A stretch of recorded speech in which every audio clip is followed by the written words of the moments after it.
2025 में जब नीतीश कुमार मुख्यमंत्री पद की शपथ ले रहे थे, तब अजित पवार इस समारोह में पटना के गांधी मैदान आए थे। इस मौके पर उन्होंने कहा था कि बिहार में एनडीए की जीत ऐतिहासिक है। नीतीश कुमार 10वीं बार मुख्यमंत्री पद की शपथ ले रहे हैं, ये बहुत सम्मान की बात है। बिहार की जनता ने प्रधानमंत्री नरेंद्र मोदी, गृह मंत्री अमित शाह और नीतीश कुमार जी पर भरोसा दिखाया है, ये पूरे देश ने देख लिया। अजित पवार की राजनीति का बिहार से एक बड़ा कनेक्शन है। जुलाई 2023 में पटना में जब इंडिया गठबंधन बनाने के लिए विपक्षी दलों की बैठक हुई, तब उसमें एनसीपी प्रमुख शरद पवार राहुल गांधी के साथ शामिल हुए थे। उस समय महाराष्ट्र में एनसीपी के नेता चाहते थे कि शरद पवार कोई ऐसा काम ना करे जिससे कि राहुल गांधी को मजबूती मिले, लेकिन जब पटना की बैठक में शरद पवार ने राहुल गांधी के साथ मंच साझा किया तो एनसीपी के कई नेताओं में नाराजगी पैदा हो गई। उन्होंने शरद पवार पर एक तरफा फैसला लेने का आरोप लगा दिया। शरद पवार जैसे वरिष्ठ नेता राहुल गांधी के नीचे काम करें, ये बात एनसीपी के नेताओं को अखड़ गई। छगन भुजबल ने इसका सबसे अधिक विरोध किया था। आपको बता दें, एनसीपी में इस असंतोष का फायदा अजित पवार ने उठाया और पार्टी को विभाजित कर दिया। अजित पवार ने उन विधायकों को एकजुट किया जो शरद पवार के फैसले से नाराज थे। 54 में से 40 विधायक अजित पवार के रूप में आ गए, एनसीपी में जुट हो गई। शरद पवार कमजोर पड़ गए। इस तरह पटना बैठक एनसीपी के विभाजन का एक बड़ा कारण बना था।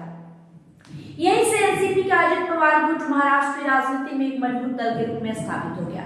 अजित पवार नीतीश कुमार की राजनीतिक सूझबूझ के कायल थे। जून 2024 में एनसीपी के स्थापना दिवस पर उन्होंने कहा था, केंद्र में एनडीए के किसी घटक दल के लिए मंत्री पद से अधिक जरूरी है कि वो अपने राज्य के हित की बात करे।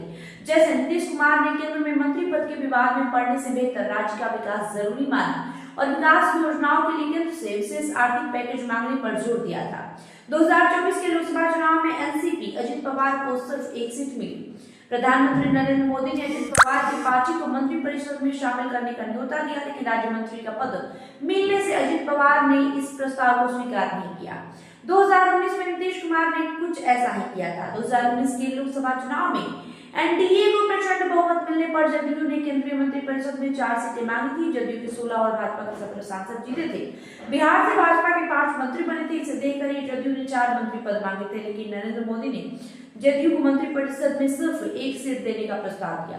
तब जदयू ने इस मंत्रिपरिषद में शामिल होने से इनकार कर दिया था। नीतीश कुमार का कहना था कि बिहार से भाजपा के 17 सांसदों में 5 मंत्री बने और जदयू के 16 सांसदों में 1 मंत्री बने तो इससे जनता में गलत संदेश जाएगा। 3 साल तक जदयू मोदी मंत्रिपरिषद में शामिल नहीं हुआ।